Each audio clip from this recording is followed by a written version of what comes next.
Welcome to WeTM, where not only do we talk music, but we get to know the artists behind the music. You're here with the one and only JB The Truth, and I got another real one in the building with me, a artist who embodies confidence and creativity, fusing thought-provoking lyrics with larger-than-life production. He's conscious, stylish, and breathing new life into what real hip-hop once was. Houston's very own Shun Gawd. Yes, sir, man. Appreciate you having me Yes, on, yes, dog. yes. Good to see you. Good to have you here, man. Oh, man. I'm glad to be here, dog. Yep. Yeah. How you feeling? How your day going? How your week going? Hey, man, I'm feeling good, man. That intro right there got me really pumped up, man. You know what I'm saying? I like that, man. Absolutely. Yeah, Well, we that's got, dope, like man. I said, we Appreciate got a real one in the building. Someone who is hip hop culture through and through. For sure. That's 1,000. something that I've noticed about you for sure. Is that you're ingrained in it. It ain't nothing that you learned. It's something that you seem like you've been born with and kind of lived with.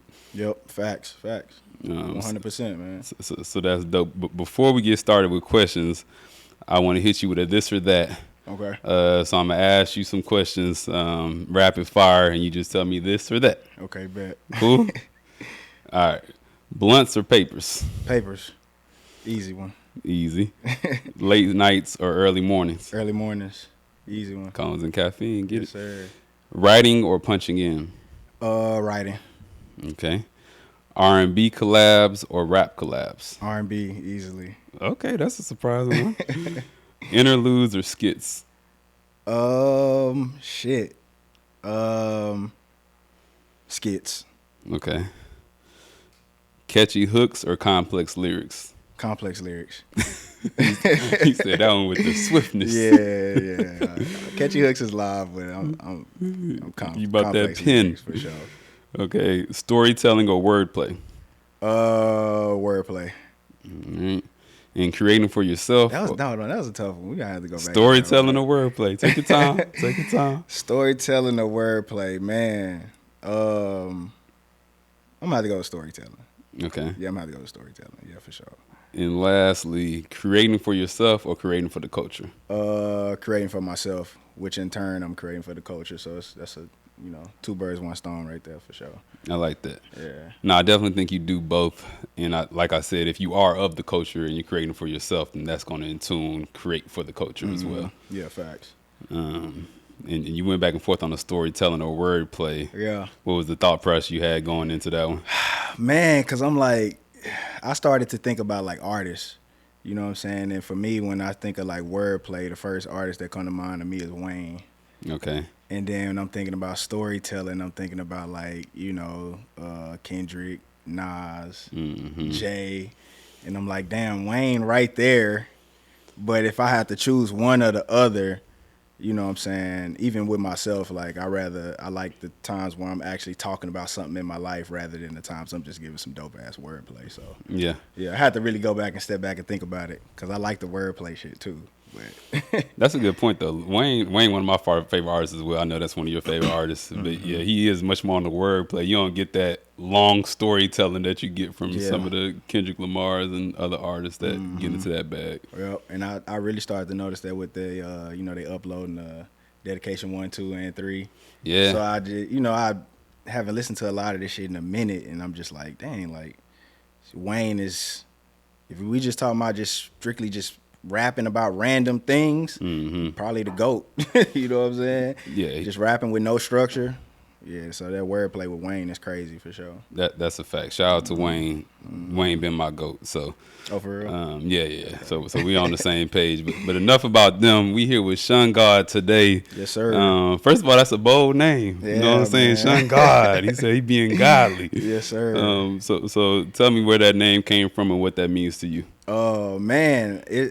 I started off with just Shun, you know what I'm saying? And then, like, as I started to, like, kind of, like, want to do, like, more rollouts and stuff like that, try to make, like, theme around what I was really doing. Yeah. I started, like, dropping on Sundays, which I call Shun Days. Okay. You know what I'm saying? And then, like, I've always been, like, into, like, spiritual things and stuff like that. So I kind of, like, I kind of more so take I don't take information and grasp it the way people tell me I should grasp it. I take information and I grasp what I feel like I can take from it and help me move forward. Right. So I always kind of subscribe to, when I'm listening to like different things, one of the things I've always subscribed to is like, we're all gods.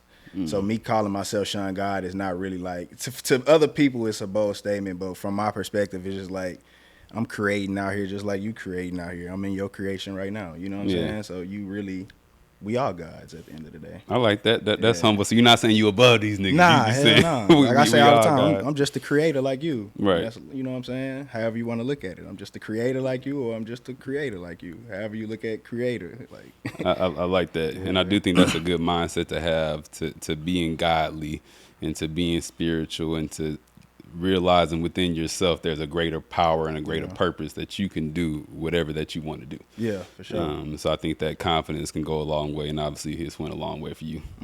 Yeah, for sure, man. Just giving me purpose and something to have me pushing forward, just something to do every day. You know what I'm saying?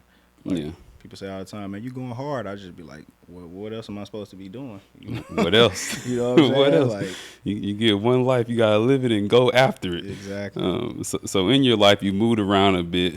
Born in Memphis, lived in Cali, but it seems like you claim Houston. Yeah.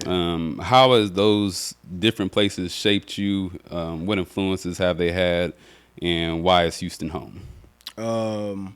Man, the different places shaped me a lot just for shaping my perspective on life. You know what I'm saying? Is one thing that I would say. Houston is more so home just because I've been here since I was 14.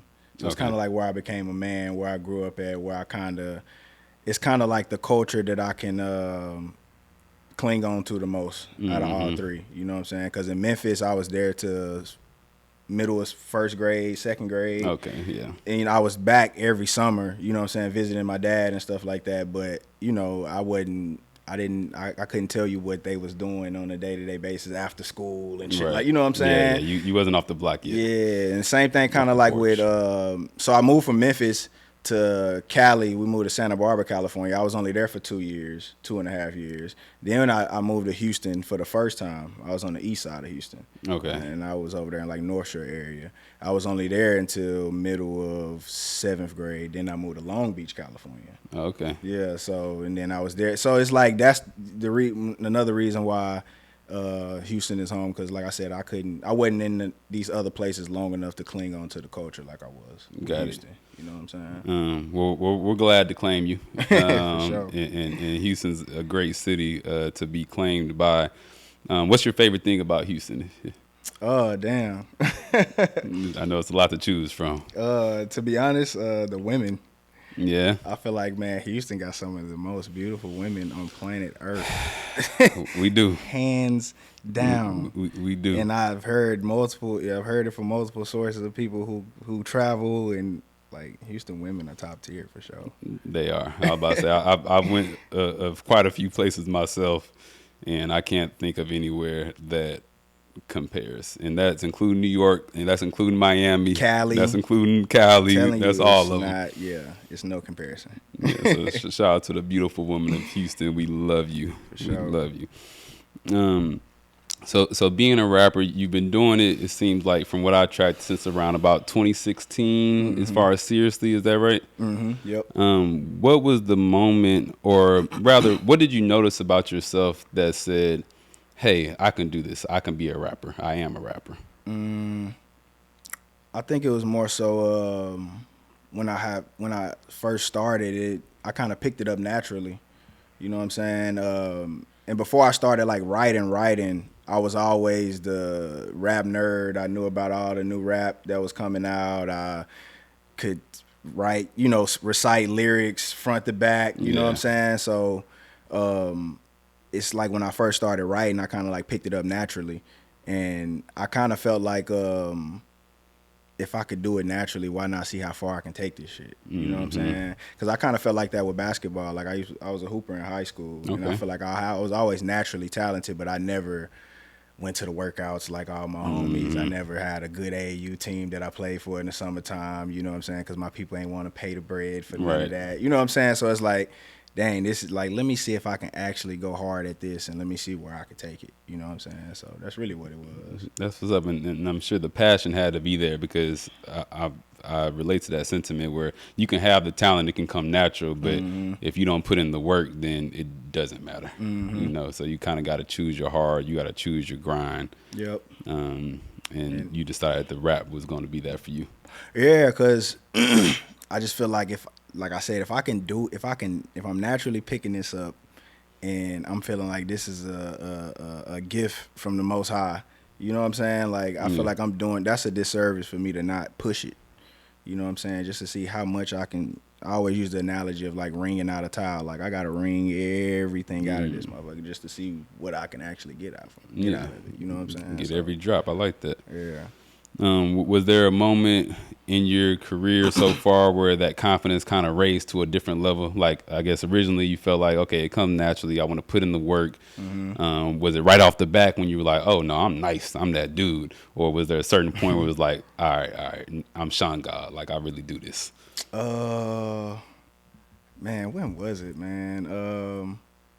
Nah, honestly, it was my first like official drop, which was Nike, the remix to Nike's On My Feet, Mac Miller, the Mac Miller joint. And when that one kind of like organically started picking up stream, and I think it made like a playlist on Spotify and it pushed to like 2 million, 3 million plays or something like that. That at that moment, I'm like, yeah, we got something here. You know what I'm saying? Like, and because that was like everything kind of like blending into one, because everybody who ever know me before music was sneakers. Okay. You know what I'm saying? So it's like, okay, he's picking up the pen and he's rapping about the sneakers, and then every single thing he's saying in here, any of my homies that know me can verify it, like to the T. So it's like at that moment, I'm like, yeah, this is the path we kind of need to go. It kind of makes sense.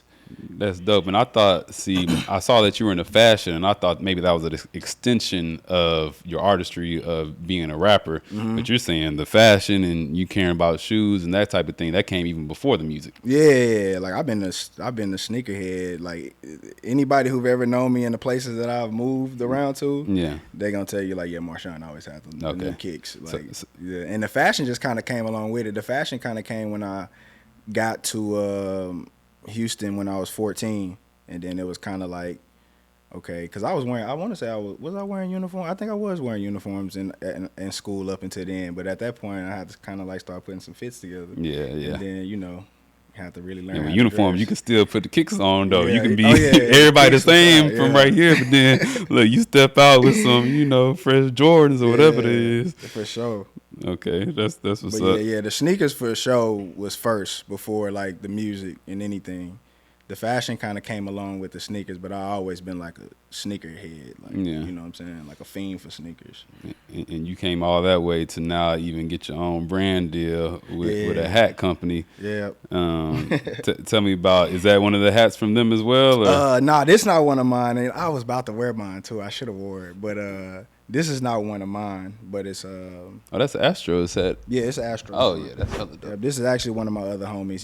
This is one of his designs. But okay. Yeah, I got some more designs on the way. But yeah, the hat stuff and just the collaborations and stuff overall, just the streetwear side of it, just happened from just posting content. You know what I'm saying? Because at a certain point in time, I kind of like backed away from the music just a tad bit, just because I kind of realized like the money that it actually needed to actually push music in the right way. Yeah. You know what I'm saying? So I'm like, yo, while I'm dormant with the music, I gotta have something else that goes along with the music. You know what I'm saying? And of course, if you dropping music, you gotta have an image. Yeah. And that image was another thing that everybody had always known me for. You know what I'm saying? Like sneakers and getting fly on the yard in college and getting fly in high school. So it's just like, okay, we're going to start showcasing this even more. You know what I'm saying? Everybody already knew I had a shit ton of sneakers. I just started to like publicize it on Instagram and, you know what I'm saying, stuff like that. So okay. Yeah. Well, we're going to get to more into the business in a second, because I can tell that you're someone who is very locked in on doing what you have to do to be an artist and everything that means.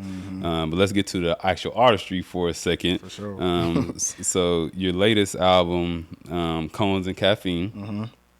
One thing that I really appreciated about your catalog is that you're very intentional about making themes. Yeah. And making a full body of work rather than it just being like a bunch of songs that just happen to be on a project together. Yep. Is that something that's intentional? Is that something that was always there, or is that something that you learned over time? That's something that's it's intentional. It comes with my inspirations from like the artists that, you know what I'm saying? Cause like right around the time I was about to get ready to drop my first project, I remember I had a draft of it, and that's kind of why I had called it the rough draft. And then around that time, J. Cole dropped 2014 Forest Hills Drive, and then I was like, yeah, we got to go back to the drawing boards because that's who I was comparing myself to at the time. You know what I'm saying? So it's like my inspirations was like J. Cole, and I tell people this all the time. It may seem cliche, but our era, we seen Drake, J. Cole, Kendrick from the beginning. So when I tell people like these are my three favorite artists, you know what I'm saying? Really, it kind of can seem cliche, but when I'm listening to Good Kid, Mad City, or I'm listening to a 2014 Forest Hills Drive, I'm like, yo, this is a complete body of work. Like, it sounds seamless together. So anytime I craft a project, I always try to, you know, make it to where it's a smooth listen all the way through. You know what I'm saying? And are you, when you're, because the song names on Cones and Caffeine, if you look, they're like different names of different like coffees and stuff, right? Coffee and weed names. Coffee and weed names. I was about to say it was something else besides coffee, but Cones and Coffee, if you know, you know. So are you coming up with that theme beforehand, or is it like you just have songs and then you're just attaching those to the songs? Man, really, how I work, I really I just make the music and then I theme it out afterwards. Okay. Me personally, so and then the theme kind of like the theme goes along with what I'm doing at the moment too. You know what I'm saying? So at that moment in time when I was working on the music, I'm early mornings, because you asked me late nights or early mornings. I wake up early in the morning. I'm smoking my weed and I'm drinking my coffee and I'm getting straight to it. You know what I'm saying? We just making music and watching Breaking Bad on you know what I'm saying, when I'm taking breaks, and so all of that stuff was happening. So, you know, that's kind of what it is. Right, it's just authentic how it kind of rolled together. Yep. Yeah. Do you ever listen to? Well, first of all, is Cones and Caffeine, is that your favorite project that you've made to date? Nah. Nah. What project would you give it to?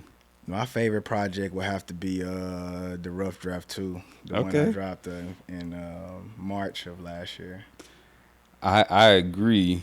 As far as, so I was listening to Cones and Caffeine a lot, and then I had went back real old. I think I went to the first Rough Draft, and then I had to scroll down to where like has like the singles and EPs, and I was like, oh, he dropped another one in 2024. So first of all, shout out to you for being that active to drop 2 projects in a year. I be begging people to drop more, please drop more. You want to hear the music. So shout out to you. Why do you like Rough Draft 2 as your favorite?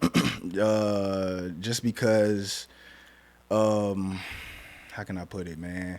When I was making the Rough Draft 2 up until that point, when I'm analyzing myself, because I'm like my toughest critic, I felt like I was kind of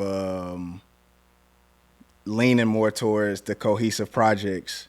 So if I was to critique myself, and I was critiquing like We'll Rap for a Way Out of Here, or Rain Man in the Glove is another EP that I dropped, or The Most High is another EP that I dropped. If I'm critiquing them, I'm like, dang, these projects sound beautifully together. But if I had to nitpick it, I would say these songs don't stand alone as strong. Okay. So that was my aim for the Rough Draft 2, which was, let's still try to make it a cohesive project and give it a theme around it, but alone, these are all bangers. So that's kind of where I felt like if I'm critiquing myself and then I go down what I need to work on, I feel like that's the project that I delivered that so far. Right, You know what I'm right, saying? and you did, and you did. I thoroughly enjoyed. So paint the picture. Paint the picture for me as far as your studio vibe and your process for making these songs. Do you have people that are helping you decide, like, okay, this one stands alone? Is that one? Or you kind of making most of those decisions by yourself? Really, I'm making a lot of them decisions by myself. Mm-hmm. You know what I'm saying? It really just be off feel. Like anytime I'm like curating my project and putting it in order or figuring out which single's supposed to go or something like that, I always just do it off feel. You know what I'm Okay. saying? How I feel like it should go. And I got a small team that helped me out too, but I think they kind of more so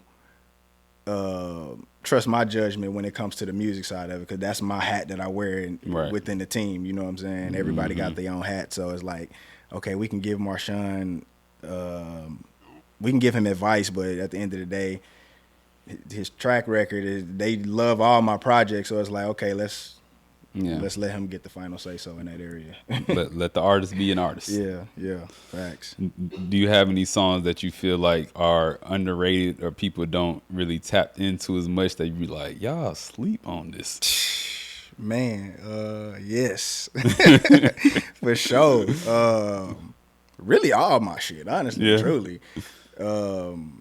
Drive Through is one of them, just because, I'm next to another top tier lyricist that a lot of people know about. You know what I'm saying? Stuck in Your Ways Part 2, Phases Part 2, Stuck in Your Ways. I mean, to me, that's a hit. You know what I'm saying? Yeah. That's like a classic hit. You know what I'm saying? Smokey, and a lot of these songs are probably off of the Rough Draft too. Okay. But there's some other ones too, like Scattered Thoughts off of Rain Man in the Glove Okay. is another one I feel like a lot of people ain't tapped into enough. Man, it's a lot of songs, man. Do you know the songs, like, because obviously I think especially in our culture now where it's like you kind of have to balance of doing what you want to do for you and what you feel is right versus, okay, is this going to pop? Is this going to be a hit? Is this what the masses are going to like? Do you have that internal battle at all? Or is it just kind of doing whatever you want to do at any point in time? Yeah, man, I don't really so much worry about if shit gonna pop or not. You know what I'm saying? Because to me, it's more so just like building a brand consistently, not consistently. You can kind of say consistently, but just building a brand over time. You know what I'm saying? Like I'm not so much more focused on trying to get a hit or nothing like that. So I pretty much make what I feel is dope, Yeah. and I feel like I be feeling like, if I make it and I feel like it's dope, then other people will feel like it's dope too, just because I feel like I have good taste in what's Right. dope. You know what I'm saying? Yeah. So that's kind of like what I do. I kind of just focus on making stuff that's timeless, or trying to make something that you can't even really tell when I made the project. You know what I'm saying? At the end of the day, like it just sounds like timeless music. So I don't really never have that battle, because I'm Okay. always doing what I want to do. And that kind of go back to the question at the top when you say you making for yourself or you making for the culture. I'm making it for myself, but it's Right. still for the culture because I'm ingrained in hip hop. So you know what I'm saying? Because you are the culture. Yeah, exactly. And I do agree with you that you do have timeless music, because I did go back and listen to the first projects. It was a couple of songs where I could see that it was kind of stuck in that time a little bit, and then as I increased to more recent times, I saw the growth, and I said, okay, he always had the pen, but now he knows how to structure the song in a way to make it a little bit more palatable. One of my questions to you is, do you work with writers at all? No, No? it's all me, man. Why not? I don't have nothing against it. I feel like when I'm judging hip hop, I just feel like it's judged differently. Like I don't have a problem with people who are working with writers, but once you get to a point to where you're working with writers on your verses, like hooks and everything like that, y'all work with people on hooks. Oh, okay. I haven't worked with anybody on hooks. If I'm working with a singer, they writing their own hooks. If I'm singing a hook, I've written it, but I wouldn't have a problem working with somebody on hooks. Okay. But when it comes to the pen, to the verses, once it's out there that you know what I'm saying, you have somebody penning some verses for you, Yeah.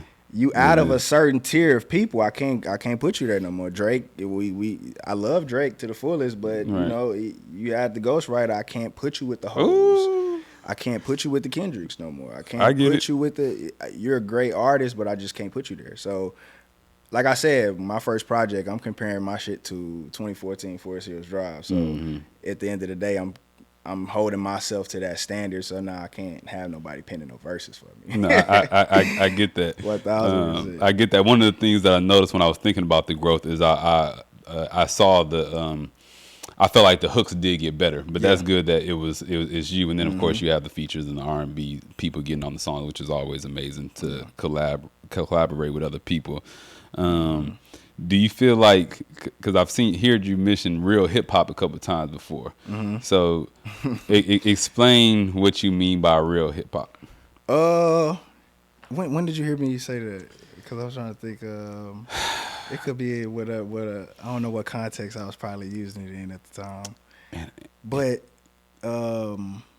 or do you feel like, is there a such thing as real hip hop? Like if Drake has a bunch of writers and he doesn't write any of his songs in a particular album, is that still real hip hop if it's hip hop songs? Yeah, no, that's still hip hop. Okay. Because I mean, we can't discredit Ye. He work with writers all the time. You know what I'm saying? Like Ye is one of the, and Drake still is one of the greatest artists ever.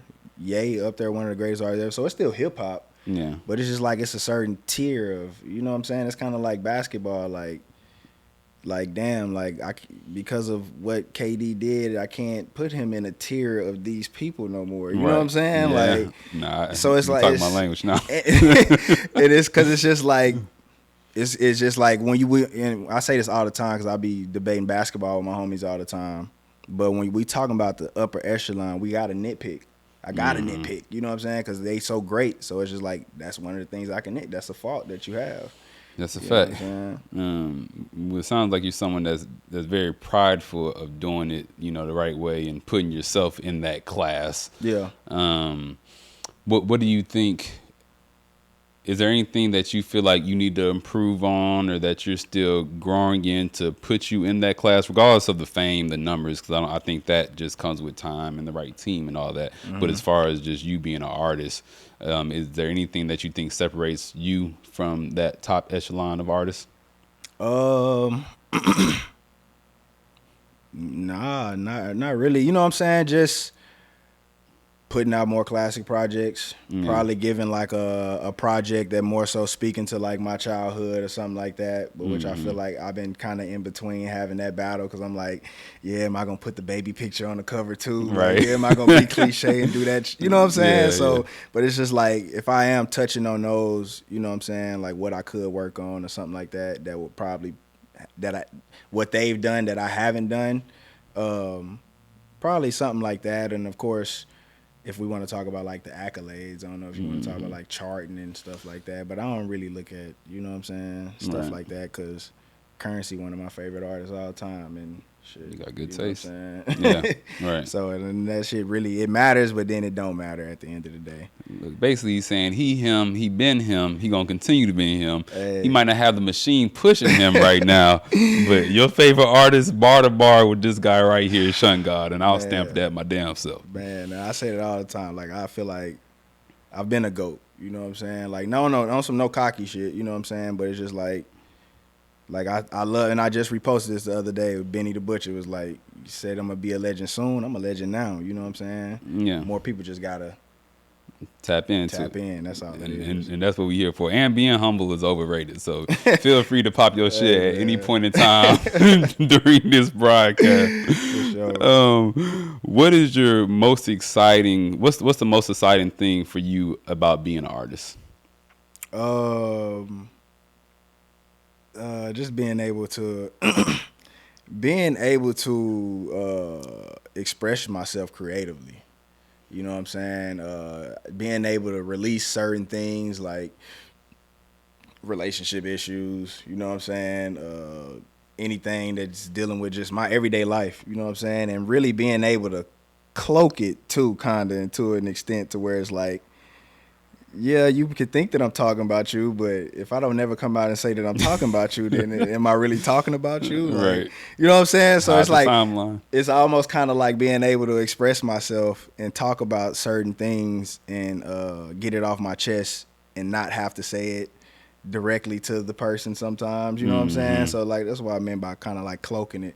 It's something like I can always have an outlet to express shit that's on my mind and shit that's on my heart. You know what I'm saying? I like that. It's a tool to kind of get it off your chest and leave it in the past. Yes, man, and that's needed, especially for just being a man. Period. Like you need ways to express yourself to what I'm saying, get shit off your mind, cause that's really that's my therapy. Really, I don't talk to people. I don't let a lot of my business out. A lot of my business is probably through the music. Right. You know what I'm saying? Yeah. But I can cloak it so you never really know exactly what the fuck is going on. You have You about small to make indications. You about to make me go write something. I might need to get something off real quick. Look, I might not release it. I'm just gonna write it. I'll wrap it in the mirror real quick and let it burn. Man, for real, dog. What would be your least favorite thing about being an artist? I guess you could say constantly trying to convince people. You know what I'm saying? Like, or I guess these days that we in, I could also kind of say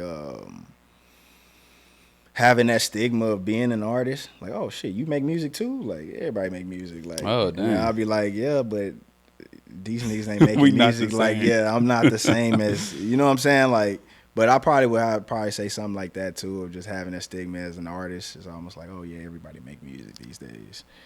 Yeah. That's a perspective I haven't considered before. Yeah. From the outside looking in, it seems like it would be so cool to be. I mean, everyone wants to be growing up, either an artist or an athlete.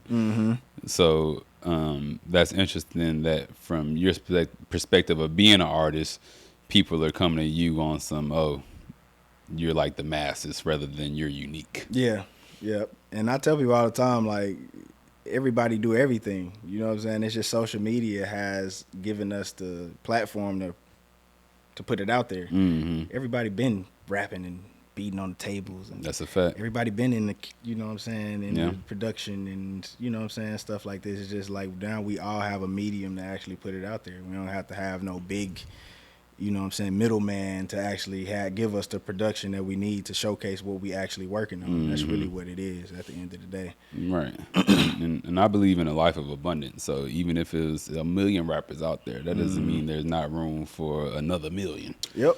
The cream gonna rise to the top at the end of the day. So, competition is just that. But it's also love. Yep. Speaking of social media, I feel like your social media game is top tier, and you're someone who posts consistently, someone who gives different type of content. You're letting them into your life.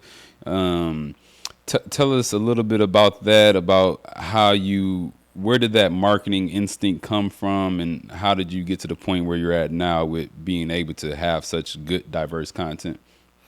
The marketing instinct kind of came from when I kind of felt when I figured out what marketing was. Like at a certain point, like I said earlier, when I had kind of stepped back from the music because I kind of realized what it actually took. You know what I'm saying? If I wanted to do it at a high level, at that point in time, I realized what marketing was, and I'm like, this is the shit that's behind everything. Like, you know what I'm saying? That's pushing everything that we go by, and I'm like, the masses don't really know about this. They just think stuff just pop just because it's good, and that's not why things pop. So at that point in time, I kind of figured out what marketing was, and I kind of figured out. I actually had a homie that kind of gave me like a small little marketing plan. But I kind of like took that way further than he ever, you know what I'm saying, probably imagined doing it. But and just kind of figuring out what marketing was, figuring out what a niche was, figuring out how to actually navigate the social media landscape in different ways of not having to pay for promotion too much, but kind of doing it organically and just trying to figure out how to just push myself, you know what I'm saying, continuously how to put myself in front of people in different ways that's still showcasing what I do best. Yeah. You know what I'm saying? So that's kind of where I got with the marketing aspect of it. And with the content, man, it just started with the pictures. Like right around the time I kind of figured out, like, dang, I want to try to kind of hop into the streetwear, you know what I'm saying, influencer side of it. Two of my homies had just started, bought cameras. Okay. And they just started wanting to get into photography. Perfect so I'm timing. like, perfect timing. Like, Right. we can help each other out, because if you taking my pictures, another hat that I wear is I'm the artist, but I also do all the marketing. If I'm doing the marketing and growing my profile, you're in turn, you can get clients and you can build your portfolio. If I'm getting brand deals, you are active. If I'm working with Puma and you are doing a shoot for me, then now in your portfolio, you can say, I worked with Puma. I've shot with Puma. That's a fact. So at the end of the day, we all are working together. So when my homies got cameras, we started taking the pictures. I've always had the sneakers. Like, you know what I'm saying? I always had the clothes, started to get more clothes. We started to take the pictures, started to tag different brands, then boom, brands just started to reaching out, you know what I'm saying? And I was just consistently marketing and just tapping in with people that are within my same niche, you know what I'm saying? And I say this all the time, I was being social on social media. I wasn't on social media trying to be cool and shit. You know what I'm saying? I'm going to comment on your post. I'm going to like 4, 5 of your pictures. I'm going to tap in with you. I'm going to reply to a DM. Right. And that in turn got me to where I was, you know what I'm saying? And just trying to make the content more diverse as the times went on. So Instagram introduced reels. Okay, we doing Get Ready With Me's. Okay, we're gonna do Get Ready With Me's, but I'm gonna use my own music. You know what I'm saying? Or, you know, we gonna drop a project and we gonna do slow zooms, you know what I'm saying, for every single project. You know what I mean? For every single track off the project. So it's just like constantly just evolving with the times, really. You know what I'm saying? And it's definitely a for anyone that isn't familiar with Shun Gawd, make sure you go check out his Instagram, because I was thoroughly impressed, and I know the type of work it takes to do that. I know, you know, some people who aren't familiar, they think, you know, they'll see a 30-second clip and they don't realize the hours that went into making that get there. Man, it's a full-time job. Yeah, and I would say, like, I have a small team. You know what I'm saying? Like, my homie right now that does most of my camera work, he's also one of my producers.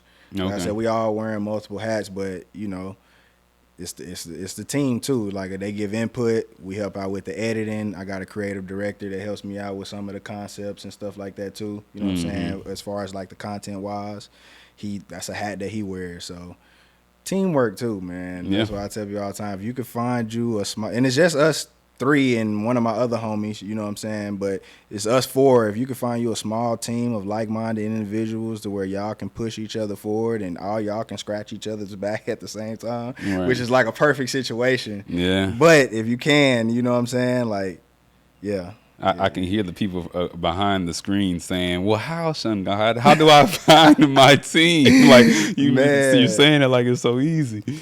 Go hard by yourself. That's what I try to tell people all the time. Like, I had to.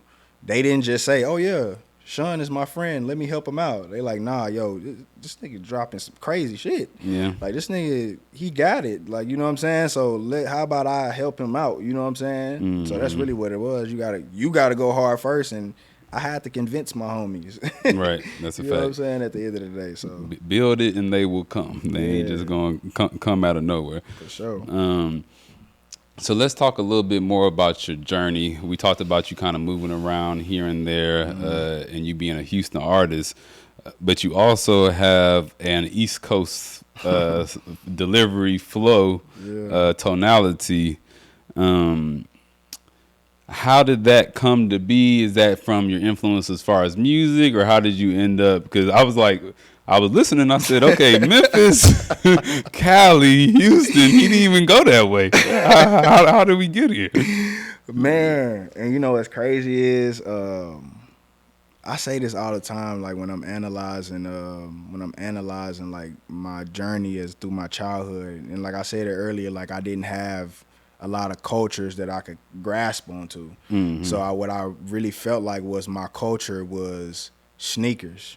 Okay. I feel like that was what everybody kind of like I said, knew me for, but that was like the culture that I gravitated towards. And for some reason, like I've always had an infatuation with like the East Coast from when I seen looking up sneakers on YouTube. I seen Flight Club for the first time in New York, and I'm like, yo, I gotta get up there. And I just always been like this huge Jay-Z fanatic too. Jay-Z, Nas, you know what I'm saying? Anything up east, you know what I'm saying? I've just always been like a fanatic for it. For some reason, I don't even know what it was. I had never been to New York. I had never been out there a day in my life. But when I just going through those influences, that's just like the music that I gravitated towards. You know what I'm saying? Like I just remember even when I was in like 7th grade, I'm Kingdom Come, like walking to school like every my day. favorite You know albums, what I'm saying? Jamming Beach Chair, you know what I'm saying? Do You Want to Ride? Like you know what I'm saying? So about it. That was the music that I gravitated towards. So I don't know what it was. Like I didn't really cling to the music from like I would say the West Coast or even like the South as much, you know what I'm saying? It was just more so like I liked lyrical hip hop, you know what I'm saying? And even though we got that in the South too, I'm not discounting any because we got crazy pins out here too, but that was just what I kind of gravitated towards, you know what I'm saying? One is making more sense to me how you just explain it like that. One for the fashion and that connection, but also I feel like East Coast does a good job of making conscious rap cool. Yeah. Like they know how to talk about something and have that storytelling aspect. But like think about a Jay-Z, like they know how to do it in a way that's still like real fresh and real like just like okay, he not just like I hate to say conscious rap is like a square, like boom bap is like square stuff, but they know how to merge that kind of, even like a little bit of the Cali, because I don't think the Cali rappers are that much boom bap and that much of a conscious,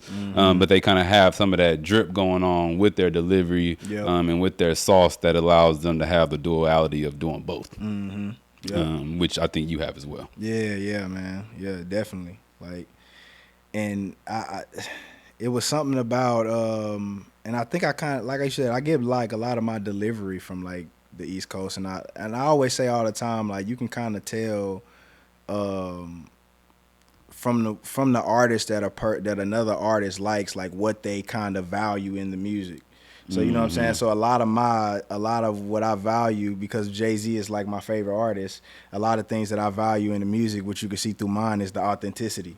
Yeah. You know what I'm saying? The simple fact that what I say lines up and everybody out there knows that it's lining up and they can fact check it and be like, yo, yeah, that's Shun. Right. That's, you know what I'm saying? So it's kind of like that's like why the style kind of formed the way it did musically. With your style being a little bit out of the ordinary, obviously Houston's a big city and we have a lot of great artists, but I would say that you have a distinguishing sound than what's more known in Houston. Yeah. Do you think that Houston has shown you that love and has an appetite for the type of music that you make? Man, I don't get no love in Houston, man. Oh, dang. The H don't show me no love. What's going on? I mean, I can't, you know what I'm saying? It is what it is. Like, most people don't, you know what I'm saying, pop out their own city anyways.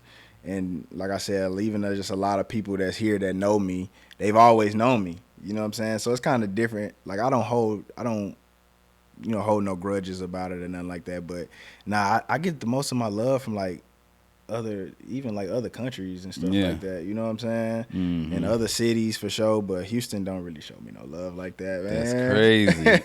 You know, I love Houston to death, man. Well, we definitely got to fix it. And it's okay to not hold a grudge, but it's okay to feel a certain type of way about it. Like, you know. And see, I do, but I don't let it, you know what I'm saying? And see, for me, feeling a certain type of way is why I move the way I do. You know what I'm saying? I don't use that way to kind of like be spiteful. I use that to kind of like, okay, well, then I need to navigate this way. Yeah. All right, if my homie's not going to show love or is the city not going to show love, then I need to go outside the city and find people who do show love. So that's all that is. It just helped me to know how I need to navigate moving forward.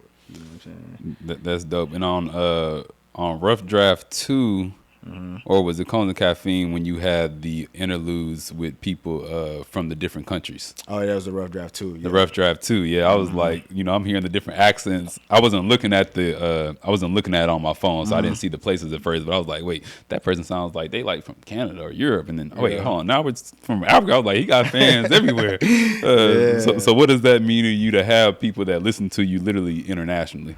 Man, that means everything, bro. And that's really why that was the theme that I wanted to do for that project, because I know the same way like an artist never pops out of their own city, they pop outside of their city, then all of a sudden your city want to show you love. So Yeah. my thing was, okay, y'all like, okay, well, I'm not getting a bunch of love from this particular area. Well, let me show y'all how I'm getting love from these other areas. So when you tap into it, you like, damn, like, okay. And it should keep you progressing, moving forward. Like, okay, damn, okay, you got this person from here. Okay, what this next song hit for? Right. Okay, damn, after this, you got another person from here that's giving them love. What this next song hit for? You know what I'm saying? And these are all just random voice memos that I get through Instagram. You know what I'm saying? That's dope. Just random shit. Like, it wasn't set up at all. I just, at a certain point in time, I started to get so many of them. I'm like, yo, I got to use these. You know what I'm saying? Do you have do you do a lot of performances?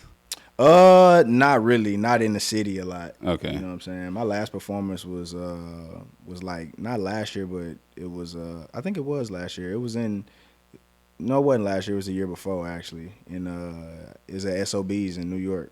I actually headlined that joint. Is there a reason that you haven't done as many as is it a timing thing? Is it a availability thing, or It's more so just it has to be something worthwhile. okay? You know what I'm saying? Like, I be getting hit with opportunities, you know what I'm saying? But it's just like, how's it gonna look if I perform at this spot? You know what I'm saying? Like, cause I feel like a lot of the artist shit is just image. You know what I'm saying? It's image at the end of the day. So it's like a fine line between popping out and showing niggas and being exclusive. You know what I'm saying? With the image, you know what I'm saying? So it just has to be something worthwhile. You know what I'm saying? My next performance is gonna be something that I'm gonna put on though. We gonna put on. That you gonna put on yourself? Yeah, for sure. Is that gonna be in Houston or you going elsewhere? Nah, it's gonna be in Houston for sure. Okay, Yeah. then we there. Yeah, for sure. Then we there for sure. For sure. Have you had any throughout your journey any fears or reservations about being an artist? Nah, no fears. No fears at all. Cause I put the fear shit to the side early on. Nice. Once I figured out that I was finna take this shit seriously, I'm just like, you can't have no fear. You know what I'm saying? That's part of the reason why I approach social media the way I do when I say I'm being social on social media. Cause I remember just running down the whole blueprint that I'm still currently doing with one of my exes, and the whole time she would be saying like, I don't want to like this many pictures. I don't That's fear, because you scared of what somebody's going to think. Like, I don't really give a fuck about what nobody think. That's a fact. And I'm gonna just keep pushing forward. Like, if I really cared about what somebody think, which to put the fear in me, I would never release nothing. You know what I'm saying? So I got rid of the fear early on, and no reservations either, man. Like, I don't regret nothing. You know what I'm saying? I like that. I think that's a good way to live, and it shows through your consistency of how much you put out, both musically, content wise. How do you measure success in your career? Me personally, man, really just by how many people I know I'm affecting. You know what I'm saying? Like, I just got a message the other day. Somebody was just like, yo, one of my top goals of the year is just to meet Shun Gawd. He's my idol. And I'm just like, yo, that's crazy as hell. Yeah. Like, you know what I'm saying? Like, just to know that, man, I'm going scrolling through my DMs and I'm just getting random people like, yo, this is some of the best shit I've ever heard. This some of the, you know what I'm saying? Right. To me, that's, you know what I'm saying, that's success. Yeah. You know what I'm saying? That's success at the end of the day, because I'm using, and so I say this in like some songs that I'm about to release, but I'm like, yo, true ties is, you know what I'm saying, you creating and putting out into the universe to help other people. Those are what your true ties are. And that's, from me taking nuggets of information myself and figuring out how I can help how that nuggets of information can help me progress forward.